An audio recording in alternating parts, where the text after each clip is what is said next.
Misperceptions theory has to do with the fact that nobody is going to walk up to a business owner and say, your product prices are too low or too high based on our level of inflation or the expected price level in the economy. That's just not how it works. Like, you're a restaurant, you set your prices, you see some increase in your product costs, you might increase your prices, etc. But like, no one tells you this is what your prices should be in the long run. And so changes in your profitability as a business or the general price level may be quite confusing to both consumers and producers. For consumers, no one is telling you, well, the price of apples went up, not because it's more expensive to produce apples, but because the prices of everything in the economy are going up. No one tells you that. You just go to the store and you see apples are more expensive, and you might not buy them because they're more expensive when actually all prices are increasing. So misperceptions is when people misinterpret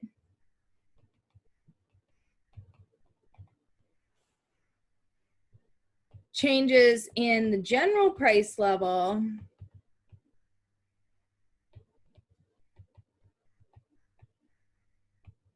for changes in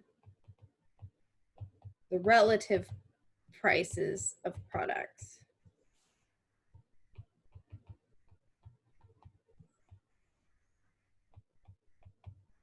which are signals about the relative value and profitability of different products in our economy. Remember, one of the ways that we use money, we use prices, is as a unit of account. We use it to compare the value of different products, both as consumers, but also as producers. Maybe as a producer, you see, oh, people aren't coming into I've set my price, you've set your price too high, people aren't coming in to buy your product.